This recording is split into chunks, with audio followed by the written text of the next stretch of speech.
అఖిలాండ కోటి బ్రహ్మాండ నాయక రాజాధిరాజ యోగిరాజ పరబ్రహ్మ స్వరూప సమర్థ సద్గురు సాయినాథ్ మహారాజ్ కి జై. హలో, అందరికీ నమస్తే. అందరూ ఎలా ఉన్నారు? అందరూ ఆరోగ్యంగా, క్షేమంగా, సంతోషంగా ఉండాలని మనస్ఫూర్తిగా అందరి తరపున అమ్మవారిని వేడుకుంటున్నాను. అలాగే బాబాగారి దివ్యానుగ్రహంతో ఆ సాయి సద్గురువులు చూపిన మార్గంలో నడుస్తూ బాబాగారి చక్కని దీవెనలతో మన జీవితంలో వచ్చే ప్రతి కష్టాన్ని, నష్టాన్ని బాబాగారి అనుగ్రహంతో దాటుతూ బాబాగారి మార్గంలో నడిచే శక్తిని ప్రసాదించమని బాబాగారిని మనస్ఫూర్తిగా అందరి తరపున వేడుకుంటున్నాను. బాబాగారు ఈరోజు మంచి సందేశాన్ని మనకి అనుగ్రహించారు. బాబాగారి సందేశం ఏమిటో తెలుసుకోబోయే ముందు మీరందరికీ ఒక చిన్న రిక్వెస్ట్. కొత్తగా మన ఛానల్ని చూస్తున్నట్లయితే ఛానల్ని సబ్స్క్రైబ్ చేసుకోండి. వీడియోని ఎక్కడా స్కిప్ చేయకుండా చూసేందుకు ప్రయత్నం చేయండి. వీడియో నచ్చితే ఒక లైక్ చేసి సపోర్ట్ చేయండి. నన్ను సపోర్ట్ చేస్తున్న ప్రతి ఒక్కరికి పేరు పేరున నా హృదయపూర్వక ధన్యవాదాలు. మరి బాబాగారి సందేశం ఏమిటో తెలుసుకుందాము. తల్లి, త్వరలోనే నువ్వు కోరుకునేటువంటి శుభవార్తను వినబోతున్నావు. నేను నీ బాధను అర్థం చేసుకున్నాను. నీ కష్టం చూడలేకపోతున్నాను. నీ కన్నీరు నన్ను నిలవనీయడం లేదు. అలాగే నువ్వు నా పైన పెట్టుకున్న నమ్మకం నిజం కాబోతున్నది. ఒక విషయం బాగా గుర్తుపెట్టుకో. నిన్ను మోసం చేసి వెళ్ళిపోయిన నీ బంధం తిరిగి రావాలి అని నువ్వు పదే పదే కోరుకుంటున్నావు. నేను కూడా వారిని అలాగే విడిచిపెట్టను. వారికి తగిన రీతిలో బుద్ధి చెబుతాను. వారిని దగ్గరకు వచ్చి క్షమాపణ అడిగేటట్లుగా, నీతో చక్కగా జీవించేటట్లుగా, ఇంతకన్నా ముందు మంచి జీవితం ఇప్పుడు నువ్వు అనుభవించేటట్లుగా నేను చేయబోతున్నాను. నీ బంధం నీ దగ్గరకు చేరాలి అని నువ్వు చాలా ప్రయత్నాలు చేశావు. పడకూడని శ్రమలు కూడా ఇప్పటికీ పడుతూనే ఉన్నావు. అవన్నీ ఫలించటం లేదు అని నువ్వు ఎంతగా బాధపడుతున్నావో కదా. కానీ నీ సాయిగా నీకు నేను మాటిస్తున్నాను. నీ ఎదురు చూపులు ఫలించి నిన్ను కాదు అని అనుకొని వెళ్ళిపోయిన వారు నీ కోసమే వచ్చేటట్లుగా చెయ్యబోతున్నాను. ఇంతకు ముందు కన్నా కూడా మరింత సంతోషమైన జీవితాన్ని నువ్వు ఖచ్చితంగా పొందబోతున్నావు. ఇదంతా జరగాలి అని అంటే ఎలాగో తెలుసా? నా పైన నువ్వు నమ్మకం పెట్టుకున్నావు. అది ఒక్కటే కాదు, సదా నా మార్గంలో నువ్వు పయనించవలసి ఉంటుంది. అంటే గురు చరిత్ర గాని, సచ్చరిత్ర గాని నువ్వు పారాయణ చెయ్యి. అలాగే తరచూ నా దర్శనం చేస్తూ ఉండు. దైవానుగ్రహం నీకు తోడుగా ఉంటే ఎన్ని కష్టాలు వచ్చినా, ఎన్ని నష్టాలు వచ్చినా వాటన్నింటి నుండి క్షేమంగా బయటపడి సంతోషమైన జీవితాన్ని నువ్వు గడపగలుగుతావు. నువ్వు ఇలా చేయడం వల్ల నీ చెడు కర్మలన్నీ కూడా తొలగిపోతాయి. నీ జీవితం మళ్ళీ పూలబాటలాగా సాగుతుంది. అంతేకాకుండా నువ్వు బాగా గుర్తు పెట్టుకోవలసిన ఒక ముఖ్యమైన మాట చెబుతా విను. ఇప్పటి వరకు కూడా నువ్వు ఇష్టపడిన ఈ బంధానికి దూరం అవ్వడానికి కారణం ఏమిటో తెలుసా? కర్మ ఫలితం. నువ్వు వింటున్నది అక్షర సత్యం. జీవితంలో ఏదైనా సరే, అంటే మనకు జరిగేటువంటి మంచి కానీ చెడు కానీ అన్నీ కూడా కర్మ ఫలాన్ని అనుసరించే జరుగుతాయి. ఆ చెడు కర్మ ఫలితం అంతా తొలగిపోయి మంచి రోజులు రావడానికి నిరంతరము దైవ ధ్యానం చేయమని తరచూ నేను నీతో చెబుతూనే ఉంటాను. అంతేకాకుండా చివరగా నీకు ఒక మాట చెప్పాలి అని అనుకుంటున్నాను. నీ బంధువులు కానీ, స్నేహితులు కానీ ఎవరైనా సరే నీ హితవు కోరి ఒక సలహా చెప్పినప్పుడు ఏముందిలే అని నిర్లక్ష్యంగా ఉండవద్దు. ఈ మాట నీ సాయి ఎందుకు చెబుతున్నాడో నీకు చక్కగా అర్థమవుతుంది. ఈ రోజు నువ్వు ఇంత బాధపడుతున్నావు అంటే నీ హితవు కోరి చెప్పిన వారి మాటను నువ్వు పట్టించుకోలేదు కదా. అందువల్లే ఈరోజు నువ్వు ఇంత కష్టము, ఇంత శ్రమ, బాధ అనుభవించవలసి వస్తుంది. నీ బంధం దూరమై కుమిలి కుమిలి ఏడుస్తున్నావు. బాధపడవద్దు, ధైర్యంగా ఉండు. ఈ సాయి పైన నమ్మకంతో ఉంటే నీ నమ్మకాన్ని నేను ఎప్పుడు వమ్ము చేయను. త్వరలోనే వెళ్ళిపోయిన నీ బంధం తిరిగి వస్తుంది అని బాబాగారు ఒక చక్కని సందేశాన్ని మనకి అనుగ్రహిస్తున్నారు. మనకు బాబాగారు తెలియజేసిన ఈ సందేశంలోని పరమార్థం ఏమిటో సాయి అనుగ్రహంతో ఒక కథ రూపంలో తెలుసుకోవడానికి ప్రయత్నం చేద్దాము. వీడియో ఎక్కడ స్కిప్ చేయకుండా చూడండి. మర్చిపోకుండా ఒక లైక్ చేసి సపోర్ట్ చేయండి. పూర్వం అశ్వపురం అనే రాజ్యాన్ని స్వర్ణకేతువు అనే రాజు పరిపాలిస్తూ ఉండేవాడు. స్వర్ణకేతువు ప్రజలను కన్నబిడ్డల్లా పరిపాలించేవాడు. నీతి న్యాయంగా, ధర్మాధర్మ విచక్షణతో ప్రజలకు తగు రీతిలో న్యాయం చేస్తూ మహారాజు పాలన రామరాజ్యం అని ప్రజలు కొనియాడేటట్లుగా స్వర్ణకేతువు ప్రజలను పరిపాలించేవాడు. స్వర్ణకేతు అంటే ఆ రాజ్యంలోని ప్రజలందరూ కూడా దేవుడితో సమానంగా చూసేవారు. అలాగే స్వర్ణకేతువు తల్లిదండ్రులు బహు వృద్ధులు. వారికి వృద్ధాప్యం సమీపిస్తూ ఉన్నప్పుడు స్వర్ణకేతువు వారికి జన్మించడం జరిగింది. స్వర్ణకేతువుకి యుక్త వయస్సు రాగానే మహారాజుగా పట్టాభిషేకం చేసి వారు దైవధ్యానం చేస్తూ విశ్రాంతిగా కాలం గడుపుతూ ఉన్నారు. అలా మహారాజుగా పట్టాభిషేకం జరిగిన స్వర్ణకేతువును వివాహం చేసుకునేందుకు ఎంతో మంది రాకుమార్తెలు ప్రయత్నించారు. కానీ స్వర్ణకేతువు వారెవరిని కూడా చేసుకోవడానికి ఇష్టపడలేదు. ఆయన తన మేనమామ కుమార్తె అయిన ప్రభావతిని మనస్ఫూర్తిగా ఇష్టపడ్డాడు. ఆమెనే చేసుకోవడానికి తన తల్లిదండ్రులను అంగీకరింపచేసి ఒక శుభముహూర్తంలో ప్రభావతిని ఎంతో ప్రేమగా ఘనంగా అంగరంగ వైభవంగా వివాహం చేసుకున్నాడు. అలా స్వర్ణకేతువు ప్రభావతి జీవితం ఎంతో సంతోషంగా గడిచిపోతూ ఉన్నది. వారికి వివాహం జరిగిన చాలా సంవత్సరాల తర్వాత మొట్టమొదటిసారిగా ఒక ఆడపిల్ల జన్మించింది. ఆ పిల్లకు మంజుల అని పేరు పెట్టి అపురూపంగా మహారాజు దంపతులు పెంచుకుంటూ ఉన్నారు. అలా 3 సంవత్సరాలు గడిచేసరికి వారికి మరొక కుమార్తె కూడా జన్మించింది. ఆ అమ్మాయి మంజరి అని పేరు పెట్టి ఆ పిల్లను కూడా ఎంతో అపురూపంగా ఆ రాజదంపతులు చూసుకుంటూ ఉండేవారు. మహారాజు దంపతులకు ఆ ఆడపిల్లలిద్దరూ అంటే 2 కళ్ళుతో సమానం, పంచ ప్రాణాలుగా భావించి వారిని కాలు కింద పెట్టనీయకుండా అపురూపంగా చూసుకుంటూ ఉండేవారు. ముఖ్యంగా స్వర్ణకేతువు ఆ పిల్లలిద్దరినీ చూసి ఎంతగానో మురిసిపోయేవాడు. మంజుల మంజరి ఇద్దరూ కూడా అందచందాలలో తెలివితేటలలో ఒకరిని మించి ఒకరుగా ఉండేవారు. పెద్ద కుమార్తె మంజుల చిన్న కుమార్తె కన్నా కూడా చాలా తెలివిగా ఉండేది. ఏ విషయమైనా 1కి 10 సార్లు ఆలోచించి నిర్ణయించుకునేది. ఆ సమయానికి తగినట్లుగా తప్పించుకోగలిగిన శక్తియుక్తులు మంజుల సొంతం. ఇంకా రెండో కుమార్తె మంజరి విషయానికి వస్తే మంజరి మంజుల కన్నా కూడా చాలా అందమైనది. తెలివితేటలు సమయస్ఫూర్తి విషయానికి వస్తే మంజులతో మంజరి ఎప్పటికీ పోటీ పడలేకపోయేది. కాంక్షలు ఎక్కువే. ధనమంతా తన వద్దే ఉండాలని, తనే అందరికన్నా అందంగా ఉండాలని, తనను తన కుటుంబం ప్రేమగా గౌరవంగా చూసుకోవాలని, తన స్నేహితులు బంధువులు అందరి కూడా తనను గౌరవించాలని, ఇంకా చెబితే తన అక్క కన్నా కూడా తన జీవితం బాగుండాలని, గొప్పగా ఉండాలని ఎప్పుడూ కోరుకునేది మంజరి. ఇలా అక్క అందచందాలలో తెలివితేటలలో ఒకరితో ఒకరు పోటీ పడుతూ కాలం గడుపుతున్నారు. వారికి యుక్త వయస్సు రాగానే మహారాజు స్వర్ణకేతువు వారికి తగినటువంటి రాకుమారులతో వివాహం చెయ్యాలి అని నిర్ణయించుకున్నాడు.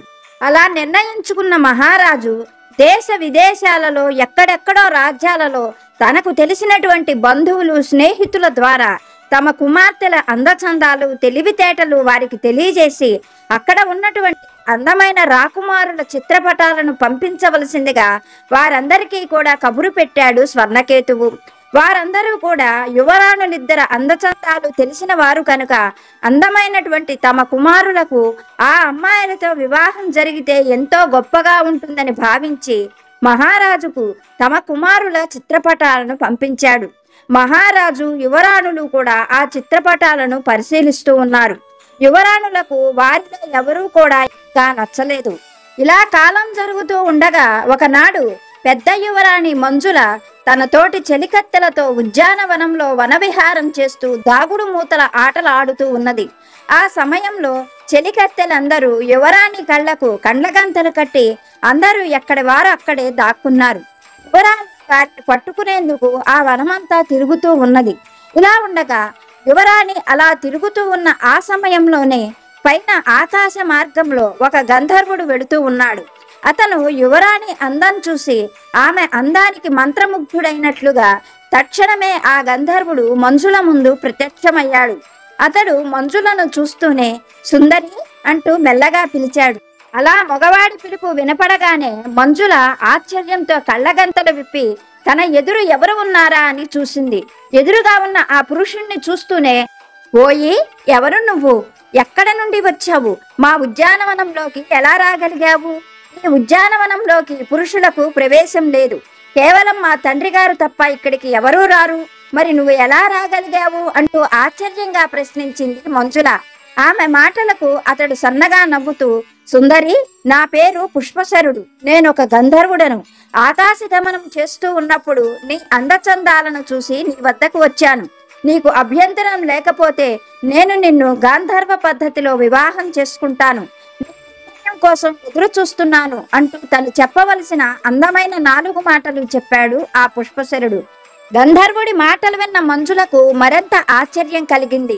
అతడికి ఏం సమాధానం చెప్పాలా అని క్షణం ఆలోచించిన మంజుల అతడితో, ఓ గంధర్వ కుమార, నీ వంటి వాడిని వివాహం చేసుకోవడం నాకు కూడా ఇష్టమే.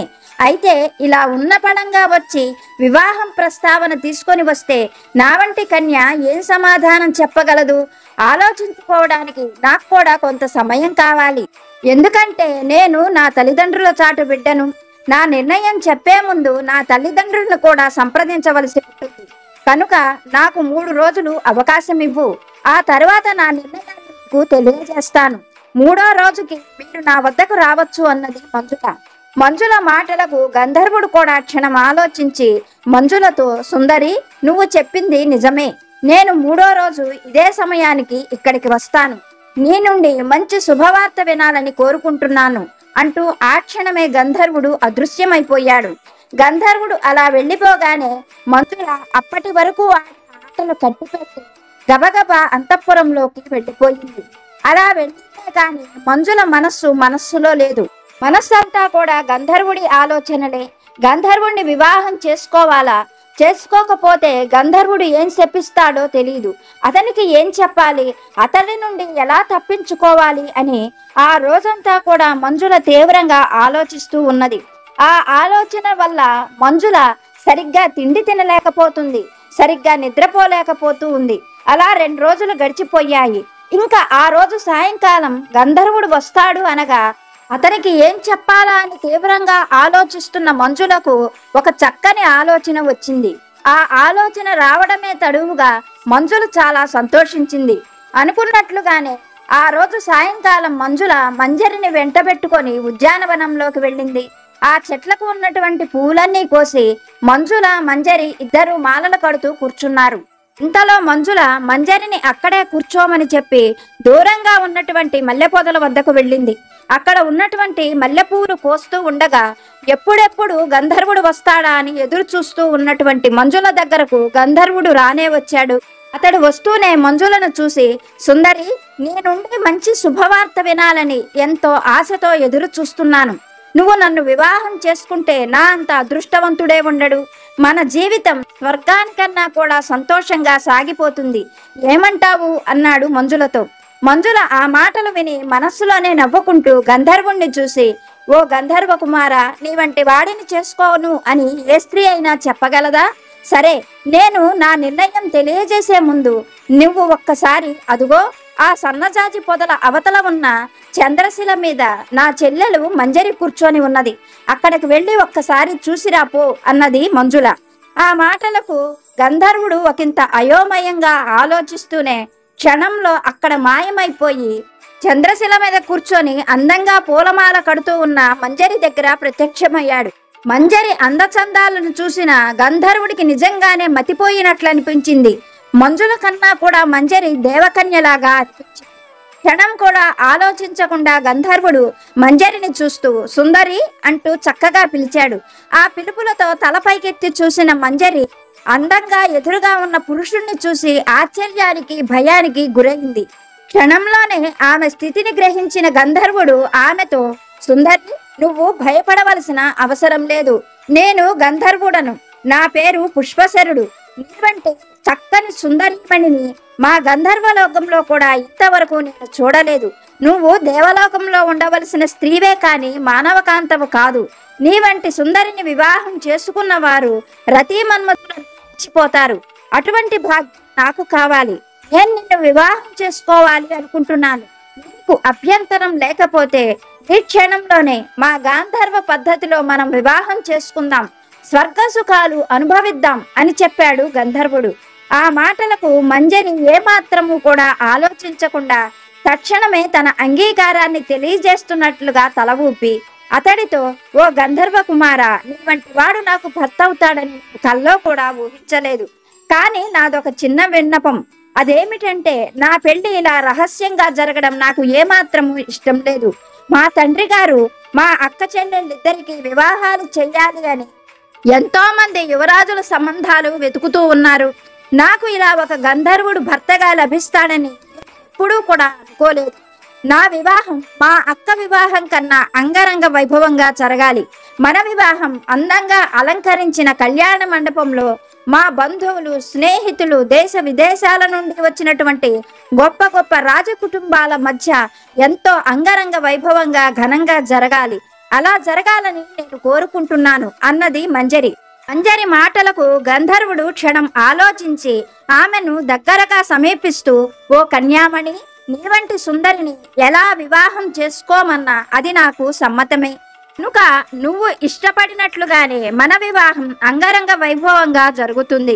వివాహ శుభవార్త కోసం నేను త్వరలోనే మళ్ళీ వచ్చి నిన్ను కలుసుకుంటాను అంటూ ఆమె బుగ్గపైన చిటిక వేసి ఆ క్షణంలోనే గంధర్వుడు అదృశ్యమైపోయాడు. అతను అలా వెళ్ళిపోయిన తరువాత మంజరి ఎంతో సంతోషించింది. తన జీవితంలో తను ఊహించనటువంటి గొప్ప సంఘటన, ఒక గంధర్వుడు తనను వివాహం చేసుకోవడం తన కలలో కూడా అనుకోలేదు. మంజరి ఆ ఆనందంతోనే ఉన్నది. ఆ రోజు రాత్రి వేళ మంజరి మంజుల వద్దకు చేరుకొని జరిగిన విషయమంతా కూడా మంజులకు చెప్పింది.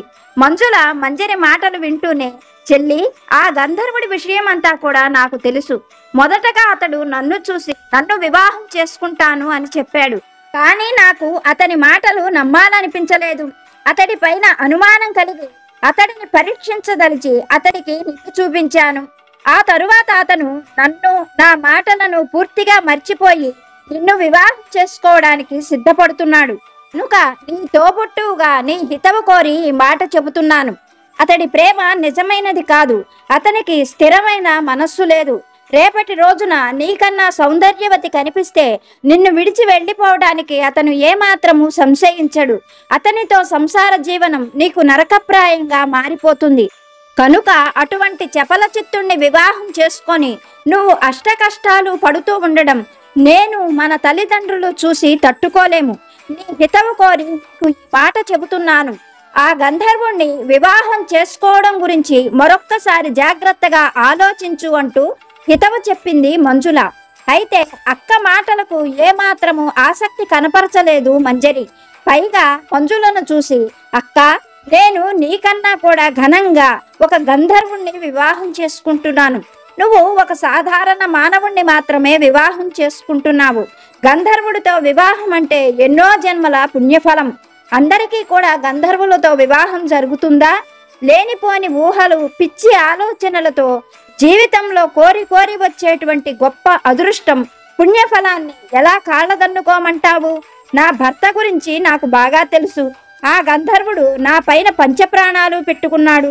కనుక ఈ విషయంలో నేను మరొకరి మాట వినను. ఆ గంధర్వుణ్ణే వివాహం చేసుకుంటాను అంటూ తన నిర్ణయాన్ని గట్టిగా సమర్థించుకున్నది మంజరి. అలా మంజరి ఆ గంధర్వుణ్ణి గాఢంగా ప్రేమించటం, అతడు లేకపోతే జీవించలేనని చెప్పటం, అతడిని తప్ప మరెవరిని వివాహం చేసుకోను అని పట్టుబట్టడంతో ఎవ్వరూ కూడా ఏమీ చేయలేకపోయారు. అనుకున్నట్లుగానే మహారాజు స్వర్ణకేతువు మొదటి యువరాణి అయిన మంజరికి ఆమె కోరుకున్న రాకుమారుడితో ఘనంగా కట్న కానుకలిచ్చి ఎంతో వైభవంగా వివాహం జరిపించాడు. అలాగే రెండవ యువరాణి మంజరి తను కోరుకున్నట్లుగా ఆ గంధర్వుడితోటే ఎంతో అంగరంగ వైభవంగా దేశ విదేశాల నుండి ప్రత్యేకమైన అతిథులు, ప్రత్యేకమైన పిండి వంటలతో, ఘనమైన కానుకలతో దేశ ప్రజలందరూ చూస్తూ ఉండగా స్వర్ణకేతువు ఆ గంధర్వుడితో రెండవ యువరాణి మంజరికి కూడా ఎంతో వైభోగంగా వివాహం జరిపించాడు. అక్కడికి వచ్చినటువంటి అతిథులు, ప్రజలు అందరూ కూడా మంజరికి కలిగిన అదృష్టాన్ని చూసి ఎంతగానో ముచ్చటపడ్డారు. వారు చెప్పుకుంటున్నటువంటి మాటలు విన్న మంజరి ఎంతో అదృష్టవంతురాలనని పొంగిపోయింది, ఎంతగానో మురిసిపోయింది. అలా వారికి వివాహ ఉత్సవాలు ముగిసిన తరువాత యువరాణులిద్దరూ కూడా తమ కోరుకున్న వరులతో ఎంతో సంతోషంగా కాలం గడుపుతూ ఉన్నారు. పెద్ద యువరాణి మంజుల చేసుకున్నవాడు సాధారణమైన మానవుడు కనుక అతను తనకు తగిన రీతిలో మంజులతో సంతోషమైన జీవితం గడుపుతున్నాడు. రెండవ యువరాణి మంజుల చేసుకున్నవాడు గంధర్వుడు కనుక అతను తనకు తెలిసిన మాయా విద్యలతో మంజరిని ఎన్నో రకాలుగా సంతోషపెడుతూ సంసార జీవనం గడుపుతూ ఉన్నాడు. మహారాజు బంధువులు స్నేహితులు అందరూ కూడా మంజరి విషయం గొప్పగా చెప్పుకుంటూ ఆమె ఎంతో అదృష్టవంతురాలని కథలుగా మాట్లాడుకుంటూ ఆమె అదృష్టాన్ని చెప్పుకొని మురిసిపోతూ ఉండేవారు. అటువంటి మాటలు విన్నప్పుడు మంజరి కూడా తన అదృష్టానికి ఎంతో సంతోషిస్తూ పొంగిపోతూ తనంత అదృష్టవంతురాలు భూమి మీద మరొకరు లేరు అని ఆనందంగా ఉండేది.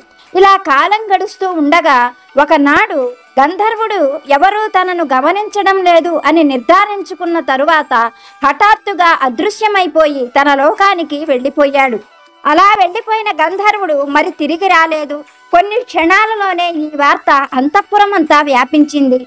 అక్కడికి రాజబంధువులు, స్నేహితులు, పురోహితులు, మంజరికి కావలసిన వారందరూ కూడా చేరుకొని మంజరిని ఎన్నో రకాలుగా ఓదార్చారు. కానీ మంజరికి మాత్రం దుఃఖం ఆగడం లేదు. తనను అలా మోసం చేసి ఆ గంధర్వుడు ఎలా వెళ్ళగలిగాడా అని ఎన్నో రకాలుగా బాధపడుతూ ఉంది. అప్పటి వరకు ఆమె ఎంతో అదృష్టవంతురాలు అని పొగిడిన వాళ్ళందరూ కూడా ఆ క్షణం నుండే ఆమె గురించి చాటుమాటుగా ఇష్టం వచ్చినట్లుగా మాట్లాడుకోసాగారు. ఈ యువరాణికి అహంకారం ఎక్కువ. గంధర్వుడితో వివాహం ఏమిటి? ఎవరైనా సరే మానవులు తమతోటి సాధారణ మానవుల్ని వివాహం చేసుకుంటారు. పోయి మాయావి అయిన ఆ గంధర్వుణ్ణి వివాహం చేసుకొని తనంత అదృష్టవంతురాలు ఎవరూ లేరని ఎన్నాళ్ళు మిడిసిపడింది. ఈమెకు తగిన శాస్తే జరిగింది అంటూ చాటుమాటుగా ఆమె గురించి మాట్లాడుకోవడం మొదలుపెట్టారు. ఆ మాటలు వింటున్నటువంటి మంజరికి ఇంకా దుఃఖం పొంగి పొర్లుకొచ్చేది. కానీ మంజరి కానీ, ఆమె తల్లిదండ్రులు కానీ, స్నేహితులు, బంధువులు ఎవ్వరూ కూడా చెయ్యగలిగింది లేదు. గంధర్వుడు సాధారణమైనటువంటి వాడు కాడు. మానవ మాత్రుడైతే అతడిని వెతికి బంధించైనా తీసుకొని రావచ్చు. అతను గంధర్వుడు, ఈ లోకం కూడా కాదు. అసలు మానవులకు అతన్ని తిరిగి భూమి మీదకి తీసుకొని రావటం సాధ్యం కాదు. ఆ విషయం క్రమక్రమంగా మంజరికి కూడా అర్థమైపోయింది. ఎలాగైనా సరే ఆ గంధర్వుణ్ణి తిరిగి తన దగ్గరకు రప్పించమని కనబడిన దేవుడికల్లా కూడా మొక్కుకోవటం, వ్రతాలు చేయటం, పూజలు చేయడం ప్రారంభించింది. చెల్లెలు కష్టాలు చూడలేకపోయిన మంజుల చెల్లెల్ని ఎన్నో రకాలుగా ఓదారుస్తూ అతను తిరిగి వస్తాడు అన్న నమ్మకాన్ని కలిగిస్తూ ఉండేది. కానీ మంజులకు మాత్రం లోపల అనుమానం. అతను ఇంకా తిరిగి రాడు, అతను ఇంతకన్నా అందమైన స్త్రీని చూసి ఆమెను వివాహం చేసుకొని ఆమెతోనే ఉండి ఉంటాడు అని మంజుల అనుకుంటూ ఉండేది. ఇలా మంజరి జీవితం సుఖ సంతోషాలనేవి మూడ్నాళ్ళ ముచ్చటగానే ఉండిపోయాయి. ఇలా కాలం గడుస్తూ ఉండగా ఒకనాడు ఆ రాజ్యానికి యోగసిద్ధుడు అనే ఒక మంత్రసిద్ధుడు ఆ రాజ్యంలో ఉన్నటువంటి ప్రముఖమైన అమ్మవారి దేవాలయానికి వచ్చి అక్కడే విడిది చేశాడు. యోగసిద్ధుడు హిమాలయాలలో వందల సంవత్సరాలు తపస్సు చేసి ఎన్నో మంత్రాలను సిద్ధింప చేసుకున్నాడు. లోక కళ్యాణం కోసం కష్టంలో ఉన్నవారికి ఆ మంత్రాలను ఉచ్చరించమని, వాటి శక్తితో తమ కష్టాలను పోగొట్టుకోమని నిస్వార్థంగా వారికి నేర్పించేవాడు. వారి కోసం అతను కూడా ఎన్నో రకాలుగా దేవతలను ప్రార్థించేవాడు. ఇలా ఆ యోగ సిద్ధుడు ఎన్నో ప్రాంతాలను తిరుగుతూ అశ్వపురానికి కూడా వచ్చాడు. అక్కడ దేవి ఆలయంలో ఉన్న యోగ సిద్ధుడి గురించి అంతఃపురంలో ఉన్న మహారాజు దంపతులతో పాటుగా అక్క చెల్లెళ్ళైన మంజులకు, మంజరికి కూడా ఆయన యొక్క శక్తియుక్తులు, మహిమల గురించి తెలిసింది. వెంటనే మంజుల మంజరిని వెంట పెట్టుకొని ఆ యోగ సిద్ధుడి దర్శనానికి వెళ్ళింది. అక్కడ అమ్మవారిని ఆరాధించిన తరువాత అక్క చెల్లెళ్ళిద్దరూ కూడా యోగ సిద్ధుడి దగ్గరకు వచ్చి ఆయన పాదాలకు నమస్కరించారు. ఆ మహాముని వారిద్దరిని ఆశీర్వదించాడు. దగ్గరగా వచ్చి కూర్చోమని సైగ చేశాడు. ఆ తరువాత అక్క చెల్లెళ్ళిద్దరూ ఆయన సన్నిధిలో కూర్చున్నారు. మంజుల ఎంతో ప్రశాంత చిత్తంతో జరిగిన విషయమంతా కూడా యోగసిద్ధుడికి వివరంగా చెప్పింది. అన్నీ విన్న యోగసిద్ధుడు మంజులను చూస్తూ, నువ్వు చేసిన పని నీకైనా అర్థమైందా? నీ స్వార్థం కోసం నీ ప్రయత్నం ఫలించాలి అన్న ఉద్దేశంతో నీ చెల్లెల్ని ఎరగా వేశావు. ఈ రోజు నీ చెల్లెలు ఇంత బాధపడటానికి నువ్వు కూడా ఒక కారణమే అంటూ మంజరి వైపు తిరిగాడు. మంజరి ఆ యోగసిద్ధుడి పాదాలను పట్టుకొని ఆయనకి నమస్కరిస్తూ, మీరు నా పాలిట దైవంలా వచ్చారు. మీరు ఏం చెబితే అది చేస్తాను. నా ప్రాణాలు పోయినా పర్వాలేదు. నా భర్త మళ్ళీ తిరిగి నా దగ్గరకు రావాలి. నేనేం చేయాలో చెప్పండి అంటూ కన్నీరు మున్నీరుగా విలపించింది మంజరి. ఆమె బాధ చూసిన యోగసిద్ధుడికి మనస్సు ద్రవించిపోయింది. ఆయన మంజరిని చూస్తూ, తల్లి, నువ్వు దిగులు పడవలసిన అవసరం లేదు. నువ్వు ఇష్టపడిన వాడు మానవ మాత్రుడు కాదు. గంధర్వుడు అతను ఒక మాయావి. అతడిని తిరిగి తీసుకురావాలి అంటే మానవ మాతృలకు ఏమాత్రం సాధ్యం కాదు. నేను నీకు ఒక ఉపాయం చెబుతాను, నువ్వు ఆ ప్రకారంగా చెయ్యి. కొంతకాలం పాటు విసుగు చెందకుండా ఓర్పుతో ఓపికగా శక్తి రూపిణి అయిన అమ్మవారిని పార్వతీదేవిని ఆరాధించు. ఆ జగన్మాత తలచుకుంటే ఎవరి తలరాతలనైనా మార్చగలదు. అలాగే నీ తలరాత కూడా మారుతుంది. నీ భర్త మనస్సు మారి ఆ గంధర్వుడు తిరిగి నీ దగ్గరకు రాగలడు అంటూ మంజరికి ఒక అద్భుతమైన శక్తి రూపిణి పార్వతీదేవి మంత్రాన్ని ఉపదేశించాడు. ఆనాటి నుండి మంజరి దీక్షా వస్త్రాలను ధరించి ఆ సాధువు చెప్పినట్లుగానే తన అంతఃపురంలో ఒక ప్రత్యేక మందిరంలో ప్రతి నిత్యము ప్రతి క్షణము అమ్మవారిని ఆరాధన చేయడం మొదలుపెట్టింది. అలా ఆమె ఎంతో పట్టుదలగా దీక్షగా తన భర్త తన దగ్గరకు రావాలి అని ఆ శక్తి రూపిణిని ఆరాధించసాగింది. ఇలా 6 మాసాలు గడిచాయో లేదో ఒకనాడు ఊహించనట్లుగా ఆ గంధర్వుడు మళ్ళీ మంజరి ముందు ప్రత్యక్షమయ్యాడు. గంధర్వుడు అలా ప్రత్యక్షమవడంతో మంజరి ఆనందానికి అంతు లేకుండా పోయింది. క్షణంలోనే ఈ వార్త అంతఃపురం అంతా దేశమంతా కూడా పాకిపోయింది. అందరూ కూడా మంజరి పట్టుదల చూసి ఎంతగానో సంతోషించి ఆమెను వేణోళ్లా కొనియాడారు. మంజరి భర్త పాదాలను గట్టిగా పట్టుకొని కన్నీరు పెట్టుకుంటూ, నన్ను మోసం చేసి ఎందుకు వెళ్ళిపోయావు? నేను నిన్ను మనస్ఫూర్తిగా ప్రేమించాను, నీ మాటలను నమ్మాను, నన్ను మోసం చేయాలని నీకు ఎలా అనిపించింది అంటూ భర్త పాదాలను పట్టుకొని కన్నీరు మున్నీరుగా విలపిస్తూ గంధర్వుడు ఆమెను పైకి లేపి ఆలింగనం చేసుకొని, మంజరి, నేను నిన్ను మోసం చెయ్యాలని అనుకోలేదు. కొన్ని ప్రత్యేకమైన కారణాల వల్ల నా బంధువులను స్నేహితులను కలుసుకోవడం కోసం, మన విషయం వారికి తెలియజేయడం కోసమే నేను మా లోకానికి వెళ్ళాను. వెళ్లే ముందు నీతో కూడా ఒక మాట చెప్పి ఉంటే బాగుండేది. సరే, జరిగిపోయిందేదో జరిగిపోయింది. ఇంకా నేను నిన్ను విడిచి ఎప్పుడూ వెళ్ళను. త్వరలోనే మనకు బిడ్డలు కలగగానే నువ్వు కూడా గంధర్వ స్త్రీగా మారిపోతావు. నిన్ను మన బిడ్డల్ని తీసుకొని మా లోకానికి వెళ్ళిపోతాను అని నేను మా వారందరికీ కూడా చెప్పి ఇక్కడికి వచ్చాను. కనుక ఇంక నువ్వు దిగులు పడవలసిన అవసరం లేదు, దుఃఖపడవలసిన అవసరం లేదు. మన జీవితం స్వర్గంలాగా ఆనందంగా ఉంటుంది. నా మాటలు నమ్ము. నేను శక్తి రూపిణి అయిన పార్వతి పాదాలనంటి ఈ మాట చెప్తున్నాను అన్నాడు గంధర్వుడు. ఆనాటి నుండి గంధర్వుడు చెప్పినట్లుగానే మంజరి గంధర్వుల జీవితం ఎంతో సంతోషంగా నడిచిపోయింది. తరువాత వారికి సంతానం కలగడం, మంజరి కూడా గంధర్వలోకానికి వెళ్ళిపోవడంతో వారి సంతోషం రెట్టింపు అయ్యింది. ఇదంతా కూడా అమ్మవారి ఉపాసనతో మంజరి పట్టుదలగా సాధించుకుంది. బాబాగారు మనతో ఈ సత్యాన్నే తెలియజేస్తున్నారు. ఓర్పుతో పట్టుదలతో భగవంతుడి అనుగ్రహాన్ని నువ్వు పొందగలిగితే నువ్వు ఎవరి కోసం ఎదురు చూస్తున్నావో ఆ బంధంలో మార్పు కలిగి అతడు నీ దగ్గరకు వస్తాడు. చివరగా నేను నీతో ఈ మాట చెప్పాలనుకుంటున్నాను. ఏ విషయంలోనైనా సరే ఒక్కసారి కాదు 1000 సార్లు బాగా ఆలోచించు. ఆ తరువాతే నిర్ణయం తీసుకో. ఎందుకంటే జీవితం నీది, జీవించవలసింది నువ్వే. కష్టమైన సంతోషమైన అనుభవించవలసింది కూడా నువ్వే.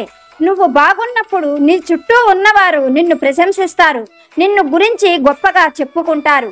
నీకు కష్టం వచ్చినప్పుడు మాత్రం ఎవ్వరూ నీ దగ్గర ఉండరు. నీ కష్టంలో, నీ బాధలో, నీ సమస్యలలో నీతో ఉండేది నేను మాత్రమే.